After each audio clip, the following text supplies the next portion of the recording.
अस्सलाम वालेकुम। मेरा नाम है ज़ीशान उस्मानी। बहुत से लोगों ने सवाल पूछा कि अमेरिका कैसे आ सकते हैं।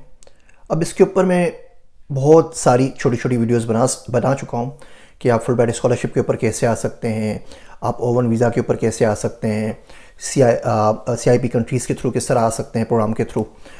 लेकिन वो स्केटर्ड हो गई है, तो मैंने सोचा कि एक छोटी सी डिटेल वीडियो बना दूं जिसमें तमाम तरीके आपको चीदा बता दूं, जिसके ज़रिए कोई भी शख्स दुनिया के किसी भी मुल्क से, खुसूसन पाकिस्तान से, इंडिया से, बांग्लादेश से अमेरिका आ सकता है। और आज की ये वीडियो है, ये ख़ास है एक नए प्रोग्राम के लिए जिसका नाम है NIW, national interest waiver program. देखिए, सबसे पहले अमेरिका आने के बहुत सारे इलीगल तरीके हैं और ज़ाहिर बात है हम उन तरीक़ों के ऊपर बात नहीं करेंगे। उसके बाद अमेरिका में आने के बहुत सारे लीगल तरीके हैं। एक तरीका तो ये है कि आप यहाँ पे आके असाइलम डिक्लेयर कर दें कि जी मैं यहाँ पर आया हूँ, मेरे मुल्क में मुझे ख़तरा है, किसी भी वजह से रिलीजियस माइनॉरिटी हो, कोई और मसला हो, तो आप उसके लिए कर सकते हैं। लेकिन ये तरीका भी इतना अच्छा नहीं है।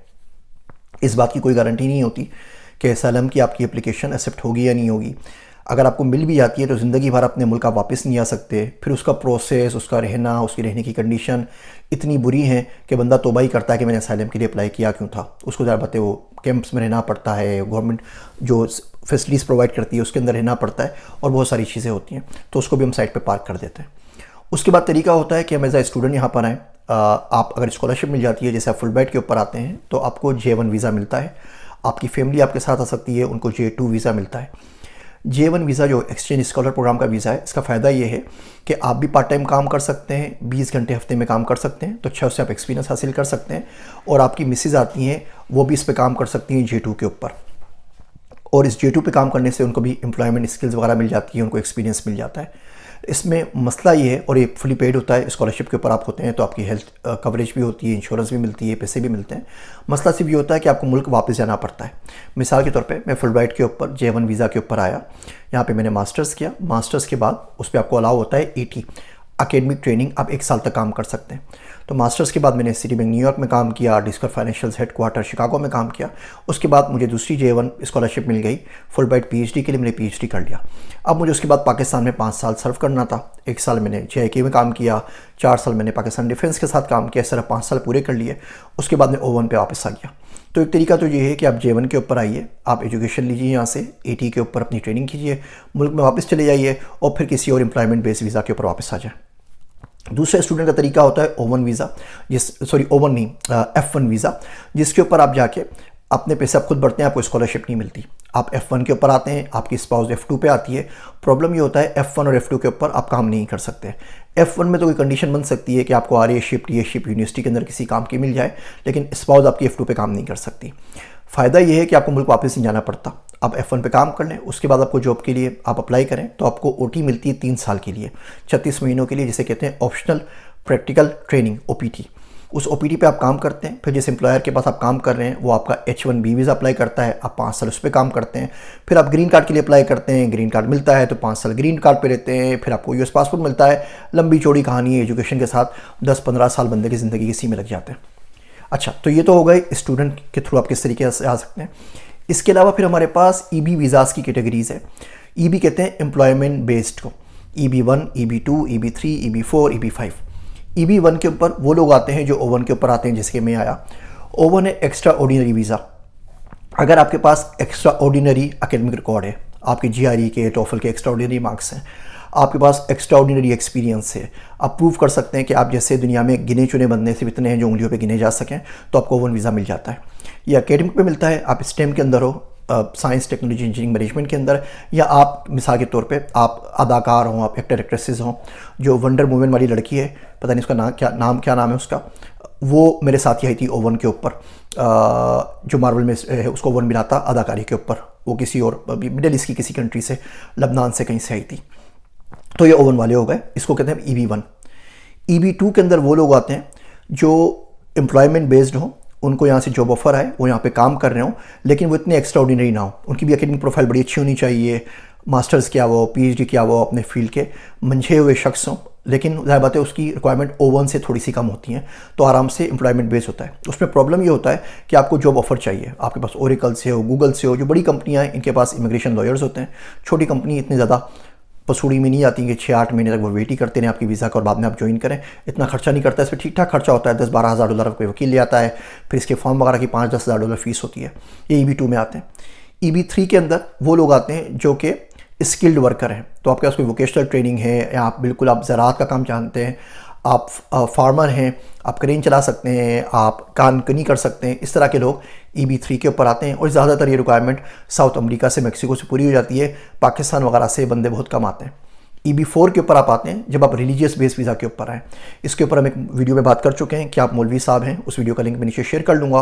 फुल बैट का भी शेयर कर लूँगा, ओवन का भी शेयर कर लूँगा, UK वाली का भी कर लूँगा। सिटीजनशिप बाय इन्वेस्टमेंट प्रोग्राम की जो CIP कंट्रीज़ है उसका लिंक भी आपसे शेयर कर लूँगा। तो बहरहाल EB4 में आप आते हैं जब आपके पास रिलीजियस वीज़ा हो। आप रिलीजियस कैटेगरी में यहाँ पे आके किसी इमाम बन जाए, मस्जिद के अंदर प्रीचर बन जाएँ, सरमन दें, स्पीचेस दें, तबलीग करें, तो आप EB4 के ऊपर आते हैं। EB5 होता है इन्वेस्टर वीज़ा। उसके लिए आपके पास कम से कम नहीं तो $5 लाख होने चाहिए। आपको दिखाने हैं कि मैं आऊँगा यहाँ पे कंपनी खोलूँगा, वो कंपनी कम से कम 5-10 लोगों को एम्प्लॉयमेंट देगी। उसके बाद आप EB5 के ऊपर आ सकते हैं। अगर आपके पास पैसा है तो बिल्कुल मैं आपको सजेस्ट करता हूँ कि कोई ज़रूरत नहीं है कि आप डिफेंस में, क्लिफ्टन में, किसी बड़ी जगह के ऊपर, किसी बड़े सेक्टर में 10-10 करोड़ के प्लाट या घर खरीदें। पूरी फैमिली के साथ आपको यहाँ आ जाना चाहिए। यहाँ पर बड़े आराम से आप पैसा कमा सकते हैं। अच्छा, अब जो नई एक कैटेगरी निकाली है जिसके ऊपर हम आज बात कर रहे हैं वो NIW। EB1, EB2 के अंदर सबसे बड़ा प्रॉब्लम ये आता है कि आपको एम्प्लॉयर ढूंढना पड़ता है जो आपको जॉब ऑफर दे, उसके बाद आप आ सकते हैं। O1 के लिए भी आपको जॉब ऑफर चाहिए, EB2 के लिए भी आपको जॉब ऑफर चाहिए, H1B के लिए भी आपको जॉब ऑफर चाहिए। अभी एक नया प्रोग्राम निकला है जिसमें पाकिस्तान अभी रिसेंटली लिस्ट हुआ है, 72 घंटे भी नहीं गुजरे। उसको कहते हैं नेशनल इंटरेस्ट वेवर प्रोग्राम। आपने उसमें 3 चीज़ें प्रूव करनी है। उसमें आपको कोई एम्प्लॉयर नहीं चाहिए, कोई जॉब ऑफर नहीं चाहिए, सेल्फ पिटिशन है, आप खुद जाके फॉर्म भर के पिटिशन कर सकते हैं। चाहे तो वकील से करवा लिए, उसको कागजात वगैरह भरने आते हैं, वो आपकी पिटिशन अच्छी भर देगा, कोई बेसिक जो गलतियाँ होंगी वो नहीं होंगी। तो आई वुड हाईली सजेस्ट कि कोई ना कोई प्रोफेशनल जो इमिग्रेंट अटॉर्नी है उसको यूज़ करें। इसके अंदर आपको जॉब ऑफर नहीं चाहिए, इसमें आपको कोई एम्प्लॉयर नहीं चाहिए। आपको सिर्फ 3 चीज़ें प्रूव करनी है। पहली चीज़ प्रूव करनी है आपको कि आप इस काबिल हैं कि जिस फील्ड में भी आप हैं उस फील्ड में आप मंझे हुए हैं। यहाँ तो आपके पास PhD हो, PhD नहीं तो मास्टर्स हो, मास्टर्स नहीं तो बैचलर्स हो, बैचलर्स के पास 5 साल का एक्सपीरियंस हो। आप भले पायलट हो, उसकी डिग्री आपके पास है, आप भी फार्मासिस्ट हैं, आपके पास वो जो हमारे पास होती है प्रैक्टिकल ट्रेनिंग जो होती है, फिजिकल ट्रेनिंग जो होती है, एसोसिएट डिग्री जो उसकी होती है फिजियोथेरापिस्ट की, भले वो हो, आपके पास BPT कहते हैं उसको, आपके पास BTech हो, आपके पास लॉयर की डिग्री हो, आपके पास कुछ भी हो, तो आप बता दें कि आपकी फील्ड की जो टर्मिनल डिग्री है, जो बेसिक डिग्री लोगों के पास होती है वो आपके पास है। उसके बाद आपके पास 5 साल का एक्सपीरियंस हो, तो बैचलर्स भी अगर आपके पास है तो आप इस कैटेगरी में पूरे आते हैं। पहली कैटेगरी में कि आप अपनी फील्ड के माने हुए शख्स हैं, आप फील्ड में आप काम करना जानते हैं। दूसरी चीज़, जो भी आप प्रोजेक्ट करेंगे अमेरिका आके, वो करने के आप अहल हो। आप बोलते हैं जी मुझे बहुत अच्छी डेटा साइंस आती है और अमेरिका आके मैं डेटा साइंस की कंपनी खोलूँगा, मुझे बहुत अच्छी एनालिटिक्स आती है और अमेरिका आके मैं एक स्टार्टअप खोलूँगा जो कि एनालिटिक्स को यूज़ करेगा, मेरा हेल्थ केयर से डोमेन से ताल्लुक़ है और अमेरिका आके मैं हेल्थ केयर का एक स्टार्टअप लॉन्च करूँगा, मैं एंटरप्रेन्योर हूँ, मैं पाकिस्तान में 2-4 कंपनी का CEO रह चुका हूँ, मैं पायलट हूँ, अमेरिका में आजकल पायलट की बड़ी शदीद किल्लत है, अमेरिका आके मैं अमेरिकन एयरलाइन के लिए किसी अमेरिकन कैरियर के लिए जहाज़ उड़ाऊँगा, मैं नर्स हूँ, अमेरिका आके कोविड की वजह से बहुत से लोग यहाँ पे मर गए, तो अमेरिका आके मैं किसी हॉस्पिटल के अंदर अपनी खिदमत सर अंजाम दूंगा, बिल्कुल मसला ख़त्म। तो सेकंड कैटेगरी भी आपकी मिल गई। पहली, आपको आपकी फील्ड का काम आता हो। दूसरा, आप यहाँ पे आके जो काम करना चाहते हो उसके आप अहल हों और आसानी से कर सकते हो और वो आपका पास रिकॉर्ड और एक्सपीरियंस उसको शो करेगा। और तीसरी चीज़ ये कि वो अमेरिका के फ़ायदे के लिए हो। मिसाल के तौर पे आप पाइथन डेवलपर हैं, आप अगर आप पिटिशन करते हैं तो पिटिशन रिजेक्ट हो जाएगी। वो इसलिए कि अमेरिका में तो वैसे ही लाख बंदा घूम रहा है पाइथन पढ़ने के बावजूद जिसको जॉब नहीं मिल रही। अब आप एक बंदे को और लेकर आए तो आपको जॉब कहाँ से मिलेगी? तो they wanted to make sure कि आप यहाँ पर आके किसी अमेरिकन की जॉब नहीं खाएंगे। आप बोलें जी मेरे पास जॉब है, वो खुद क्रिएट होगी, बल्कि मैं नई अपॉर्चुनिटीज क्रिएट करूँगा, या मेरा जो स्किल सेट है वो अमेरिका में नहीं पाया जाता, अमेरिकन कंपनीज को ज़रूरत है, मेरे जैसा बंदा उसको मिल नहीं रहा, इसलिए मैं आना चाहता हूँ। तो बहरहाल अगर ये 3 क्राइटेरिया आप फुलफिल करते हैं तो बड़े आराम से EB2 के अंदर NIW में अप्लाई कर सकते हैं। इंडियंस के लिए अलाउ नहीं है, वो बहुत सारे इंडियंस ने अप्लाई कर दिया तो इंडिया उन्होंने बंद कर दिया है। चाइना अलाउ नहीं है, चाइना ने बहुत सारा किया, चाइना से यूएस की थोड़ी लड़ाई भी चल रही है, इसलिए चाइना बंद कर दिया है। और मोस्ट प्रोबेबली मेरे ख्याल से रशियन भी शायद ना कर सकें।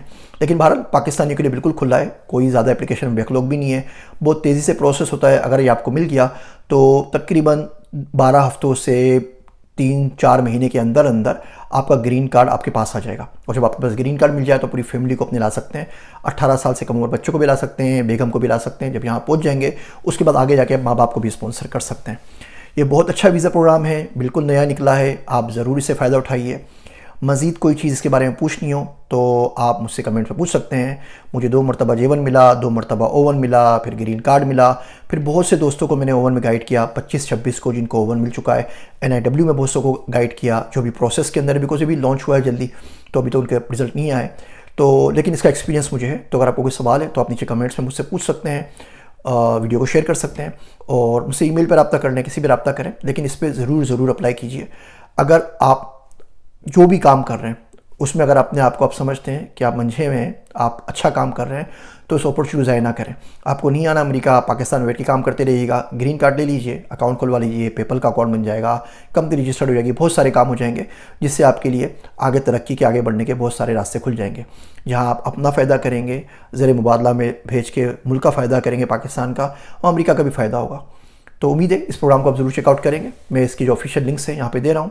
मेरी बातें सुनने का शुक्रिया। मैं हूँ आप सबका ज़ीशान उस्मानी।